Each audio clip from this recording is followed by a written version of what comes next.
This was a sneaky episode. To me, this is Succession at its most standard. Almost. Which isn't a bad thing. Standard Succession is very good. You might even say fantastic. Episode 5 Kill List has all the Succession-y elements we love. Insane overseas scenery, the Roy cohort mingling with an external foreign group, which they need to impress to seal a big business deal that's been stewing in the previous episodes. Think of Season 2's Turnhaven at Pierce Manor attempting to buy Pierce Media Company, or Season 3's Retired Janitors of Idaho. Everyone scrambling to find a win-win deal that works, personal grievances included. This is well-trodden Succession ground. Except, here in the final season, they're selling Waystar Royco, and we're still in a distinct aftermath of Logan's death. As a result, while everything is running mostly as usual, there's some particularly astounding moments. Mainly Roman's climactic emotional monologue. When I say episode 5 is sneaky, what I mean is that the episode in many ways is pretty light and jokey. A lot of the major scenes between the siblings are just flat out scheming. Yet, when everything comes together, it's thrilling and unpredictable in a manner we hardly see in the best episodes of regular television shows. You almost wouldn't expect the payoffs to land in this episode, since the table is still mid-readjusting to the whole Logan left. Episode 5 even starts with a parallel to Kendall's original introduction to the show. Further illustrating how episode 5 is sneaky is that you'd think there'd be a clear winner coming out of the episode. Madison seems the likely candidate, with the Roy brothers distinctly losing. However, I propose that even though everyone kind of won, they still lost. Like, at the end of the day, everyone got a win in some manner, yet it didn't feel at all like success for anyone. I think it's pretty much like a metaphor for, what's that system that just really sucks, is outdated and inherently broken? Capitalism! If only someone could have warned us. Let's dig into the episode, starting with the Roy cohort being forced to go to a tactical retreat. Norway plays the backdrop to this week's events, and it is quite the visually stunning vista.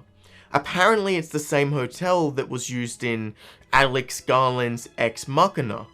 Nevertheless, all the mountaintops and greenery in the world cannot hide the total emptiness of the people shown on screen. Kendall and Roman have stepped up, and Kendall especially is attempting actual maneuvers, not just harsh tweets.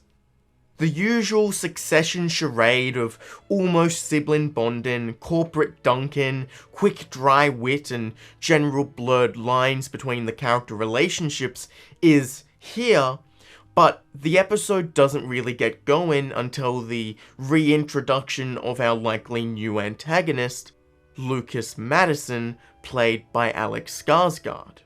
Their first big meeting between Ken, Roman, Madison is where the episode really grabs you by the collar. What we have is 3 variations of Logan. Kendall, who is composed entirely playing the negotiations more absent, Roman, who is too quick to get emotional, and Madison, who is entirely unstable, trying this kind of pseudo-human communication. The silence in this scene and the pure emotive, or rather unemotive facial expressions are given the audience comprehension overload. It's really hard to decipher who's winning the negotiations. everything in text is indicating that Madison has the power moves, but he's insane, unpredictable, and probably overcompensating for a company that just lost 20% of its worth in Logan's death.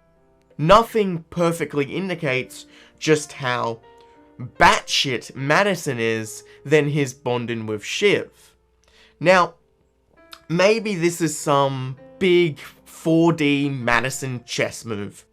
I think it's unlikely, as Succession has always demonstrated how every character is flawed and mostly stayed away from gotcha moments and big season reveals.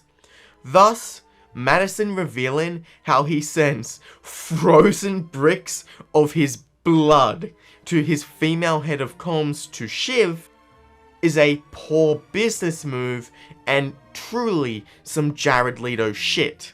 On the other hand, Kendall and Roman actually make quite a good pair, even if they're incompetent.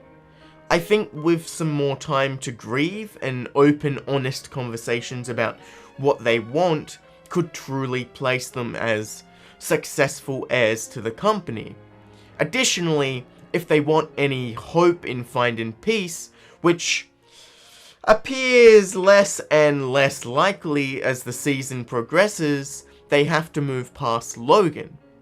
Especially now he's dead. Kendall is trying to become and overtake his father, while Roman is still trying to honor Logan's orders. Shiv just wants some recognition her father never gave her. All the Roy children are broken by trying to meet impossible expectations of a man who is dead. Some quick fire notes. Frank and Carl really filled the role of geriatric Tom and Greg this episode. They're thriving with the death of Logan. Hugo and the other department heads were idiots. They should know nothing good ever comes from having a plate of food in succession. Ask Ken back at the end of season 1. Really, I can only think of one person who was able to eat chicken and survive to the end of the episode. It's Tom motherfucking Wambsgans. Tom, we've gotta do better, man. I'd be lying if I didn't say that the Wambsgans Wander has had some cringy-ass moments throughout the series. However, this one might just take the cake. It's so bad. Lucas, do you remember we laughed? We were at Sun Valley. We were mocking Sundar's cargo shorts, the creases in the...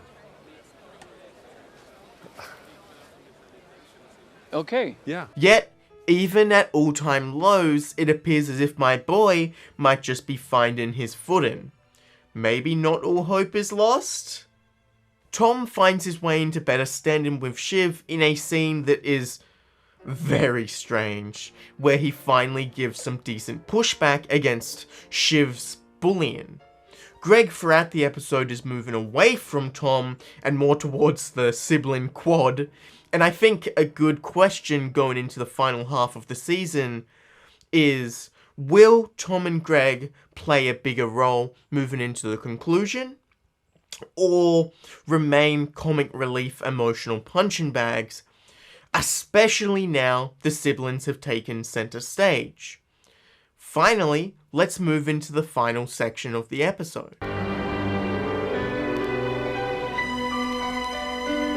The final showdown of the episode takes place atop this beautiful Norwegian mountain, and while they may be in the lands of gods, Kendall, Roman, and Madison could not feel any smaller. It's funny because in the moment you're so focused on the characters and what they're saying and their performances, you pretty much miss the unbelievable landscapes of the background that they're filming. Kieran Culkin said something along the same lines of missing just how beautiful it was due to how focused he was on Alex Skarsgård. Almost immediately, Madison sniffs out that Kendall and Roman are unsubtly attempting to tank the deal, and hilariously calls them out as going to Hanna-Barbera Business School. Are you Scooby-Dooing me here? This is where the episode soars. After both sides are getting nowhere, Madison, knowing they're trying to sink the deal and flat out insulting their poor tactics, Roman can't help himself with an emotional outburst that is unreal, truly. This season has had some of the best emotionally honest monologues from the Roy children, and this is yet another feather in Kieran Culkin's performance cap for the season. Brother's a mess, and I'm gone. I'm dead. It's over for me. It's okay. It's fine. Roman walks away flustered in a manner eerily close to how I've stormed off from some dickhead customers in my retail job. You stupid cunt. All right. It is. Okay. You piece of shit. Madison tries to play it like he's won the upper hand, except really all it means is that he has no choice but to play it exactly like Shiv said he would have to. A meaningful bump gets you over the line. All right. Oh, so you're saying if I keep offering more and more money, eventually I'll get it.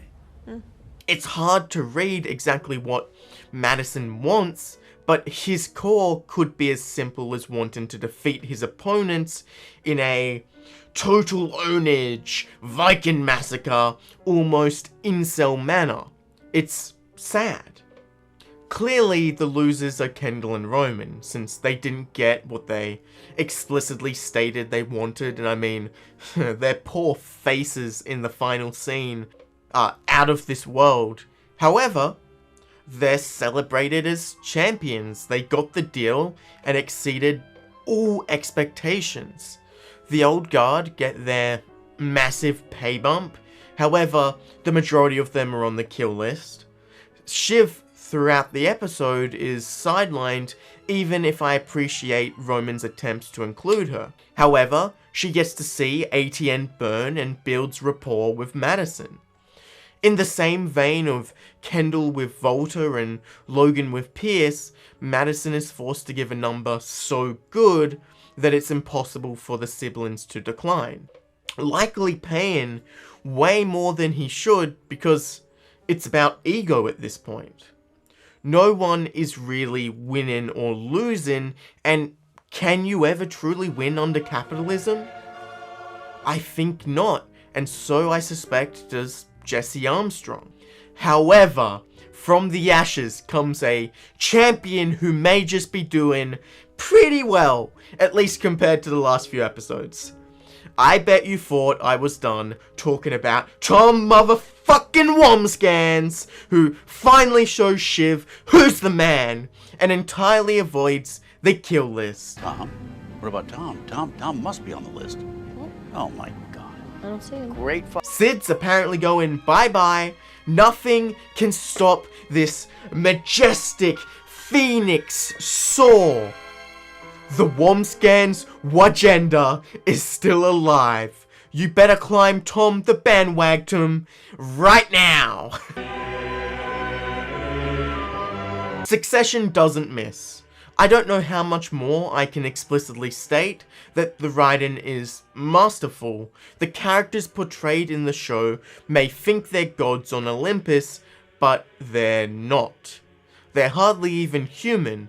In fact, the most human aspect of them is just how broken, empty, and dejected they are. What's so exciting is that thus far, the entirety of Season 4 has only been like a week for the Roys. This could easily be the second last episode of the entire show, yet there's still 5 to go. That's exciting. I have zero notions of where the show will go, or just how far these characters might fall.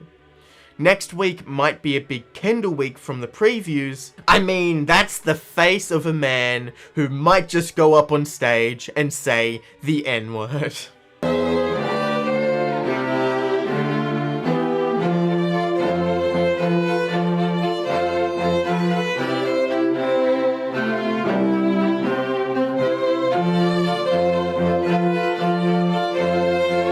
don't forget to click below to subscribe. Saw that your little kicky ball team, they won a thing. They did a win or something.